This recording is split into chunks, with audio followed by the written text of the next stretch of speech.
Hello, good morning student. मैं तारम sir एक बार फिर से आप लोगों के लिए कक्षा 12वीं अर्थशास्त्र का इकाई 6 को लेकर मैं उपस्थित हुआ हूं। और आज हम पढ़ेंगे इस इकाई 6 के अंतर्गत बजट के उद्देश्य। आगे समझ ना, आज हम क्या पढ़ेंगे, बजट के उद्देश्य को लेकर अपन चर्चा करने वाले हैं। ठीक है, इससे पहले हम इसी यूनिट के अंतर्गत इकाई 6 के अंतर्गत बजट की अर्थ परिभाषा और उनकी विशेषताओं को लेकर अपन चर्चा कर चुके हैं। ठीक है, कि बजट किसे कहते हैं, है ना। बजट किसे कहते हैं, जब सरकार आय और व्यय का समायोजन करती है तो उसे ही क्या कहा जाता है, बजट कहा जाता है साधारण शब्दों में। ठीक है ना। तो आज हम पढ़ने वाले हैं बजट के उद्देश्य। ठीक है, तो बजट के उद्देश्य कौन कौन से बजट के उद्देश्य है, इस विषय पर चर्चा करने वाले हैं, है ना। उद्देश्य मतलब जब भी हम कोई काम करना चाहते हैं, ठीक है, तो उस काम के पीछे कोई ना कोई हमारा उद्देश्य जरूर होता है ना। सिद्धांत हो या थ्योरी हो, उस सिद्धांत या थ्योरी के पीछे कोई ना कोई उद्देश्य जरूर होता है। बिना उद्देश्य के ना तो कोई सिद्धांत हो सकता है, ना कोई थ्योरी हो सकता है, और ना ही कोई काम हो सकता है। जब तक उद्देश्य नहीं होगा तब तक हम सफल भी नहीं हो सकते हैं। ठीक है, तो इसमें इसी बजट के उद्देश्य है। तो बजट के प्रमुख उद्देश्य निम्नलिखित है, वह 6 उद्देश्य है बजट के, है ना। 6 निम्नलिखित है, भावी विकास, फिर दूसरा है संसाधनों का पुनः आवंटन करना, ठीक है, फिर तीसरा है आय व्यय का अनुमान लगाना, चौथा है आय व संपत्ति में समानता स्थापित करना, पांचवा है आर्थिक स्थिरता लाना, और छठवा है नियोजन संबंधी उद्देश्य।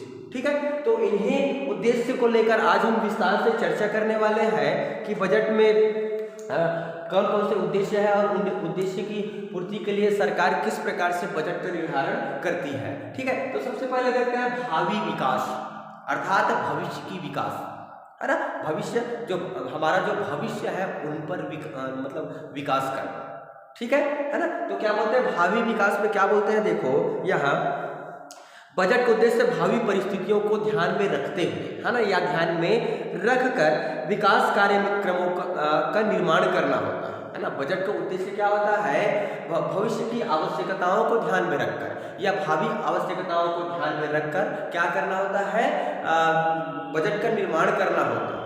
अरे समझ ना, भविष्य की आवश्यकताओं को ध्यान में रखकर क्या करना होता है, बजट का निर्माण करना होता है। बजट में गत वर्ष व चालू वर्ष, अरे समझ रहा, बजट में गत वर्ष, गत मतलब बीता हुआ वर्ष, है ना, और चालू वर्ष मतलब जो आने वाले हैं या जो मतलब चल रहा है, सॉरी, जो चालू वर्ष जो चल रहा है ना, उस वर्ष को ध्यान में रखकर बोलते हैं, है ना। मतलब बजट में क्या किया जाता है, गत वर्ष और चालू वर्ष पर तो ध्यान दिया ही दिया जाता है, इसके साथ ही साथ भावी वर्ष, है ना, या भावी विकास की ओर भी क्या किया जाता है, ध्यान दिया जाता है। तो ये पहला उद्देश्य हो गया भावी विकास। आगे समझ, है ना, पहला उद्देश्य, है ना। एक बार फिर से सुनते हैं, क्या बोलते हैं, बजट का उद्देश्य भावी परिस्थितियों को ध्यान में रखकर, है ना, या भविष्य की आवश्यकताओं को ध्यान में रखकर विकास कार्यक्रमों का निर्माण करना होता है ना। बजट का उद्देश्य भविष्य की परिस्थितियों को या भविष्य की आवश्यकताओं को ध्यान में रखकर क्या करना होता है, बजट का निर्माण करना होता है। बजट क्या करता है, जो गत वर्ष होता है और चालू वर्ष, है ना, गत व चालू वर्ष पर ध्यान तो दिया ही जाता है ना। इसके साथ ही साथ भावी विकास पर भी पर्याप्त ध्यान दिया जाता है, मतलब भविष्य की विकास पर भी पर्याप्त ध्यान दिया जाता है। तो ये पहला उद्देश्य हो गया बजट का। आगे समझ, पहला क्या है, भावी विकास। इसमें गत वर्ष और चालू वर्ष पर तो ध्यान दिया ही दिया जाता है, लेकिन भविष्य की विकास पर भी क्या किया जाता है, ध्यान दिया जाता है। ये पहला उद्देश्य। उसके बाद दूसरा उद्देश्य देखते हैं, संसाधनों का पुनः आवंटन करना। क्या करना, जो देश में प्राकृतिक संसाधन विद्यमान होते हैं उनका पुनः आवंटन करना, वितरण करना या बंटवारा करना होता है, दूसरा उद्देश्य। आगे समझ, है ना। बजट का दूसरा महत्वपूर्ण उद्देश्य क्या होता है कि देश में उपलब्ध प्राकृतिक संसाधनों का पुनः या फिर से आवंटन करना, बंटवारा करना या वितरण करना होता है।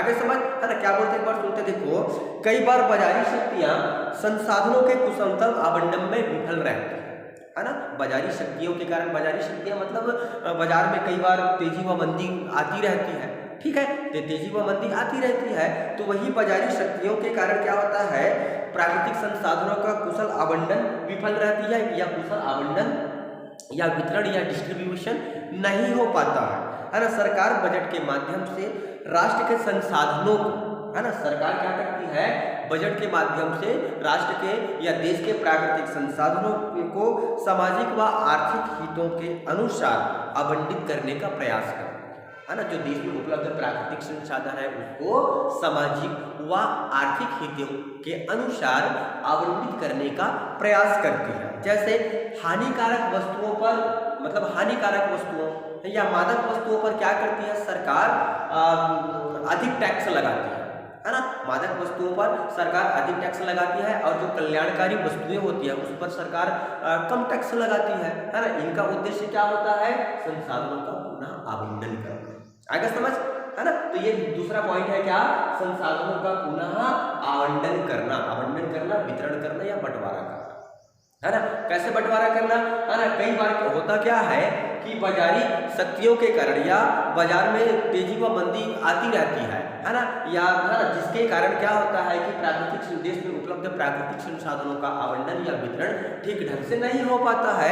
तो सरकार इन्हीं बजट के माध्यम से क्या करती है, इन प्राकृतिक संसाधनों का ठीक ढंग से वितरण करने का या आवंटन करने का पुनः प्रयास करती है। किसके माध्यम से, बजट के माध्यम से। तो ये दूसरा उद्देश्य हो गया बजट का।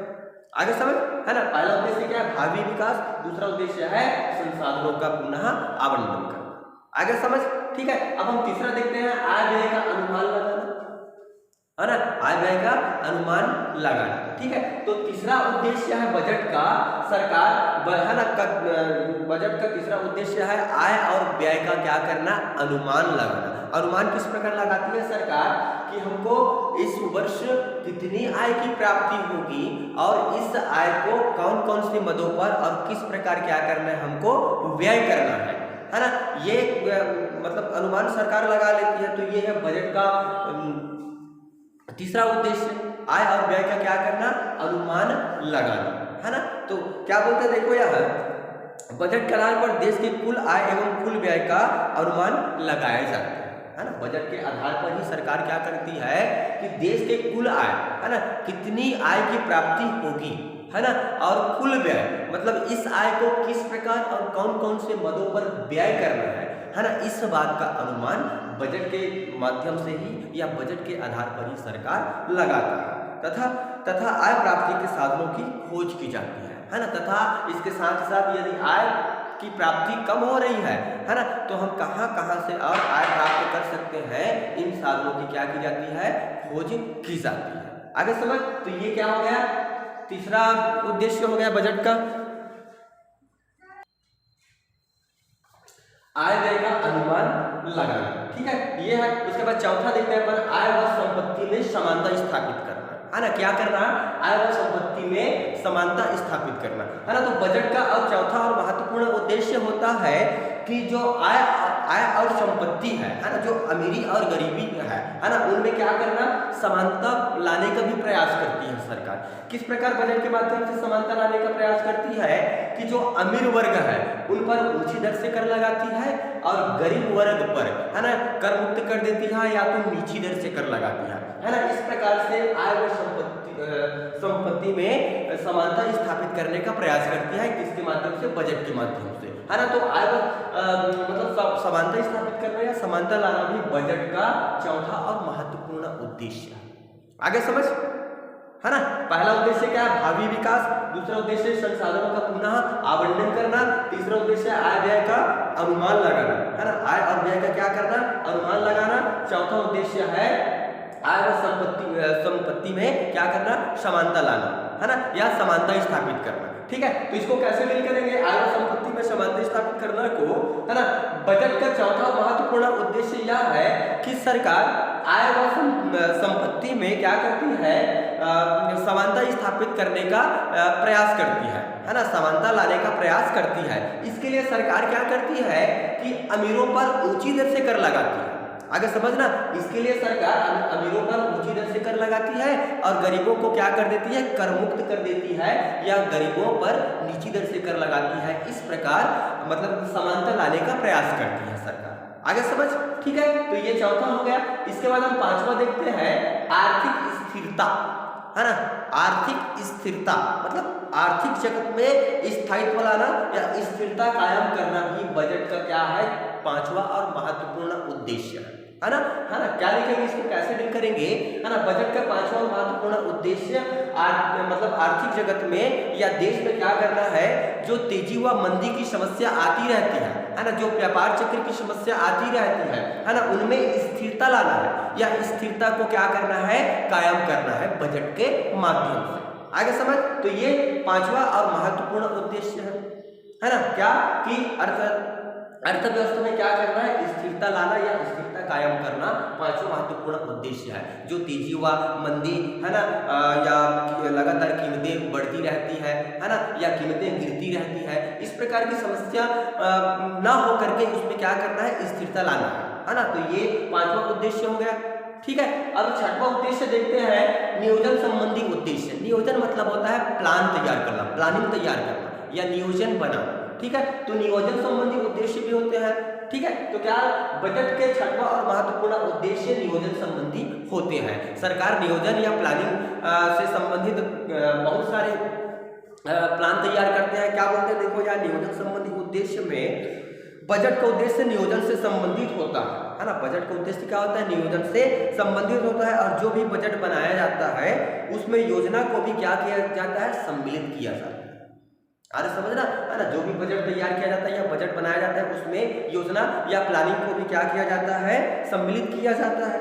क्योंकि दोनों में ही भविष्य की आय एवं व्यय को ध्यान में रखकर योजना का निर्माण किया जाता है। क्योंकि चाहे अगर हम बजट की बात करें या नियोजन की बात करें, दोनों में ही क्या किया जाता है, आय और व्यय को देखकर भविष्य के लिए प्लानिंग तैयार किया जाता है या तो योजना बनाया जाता है।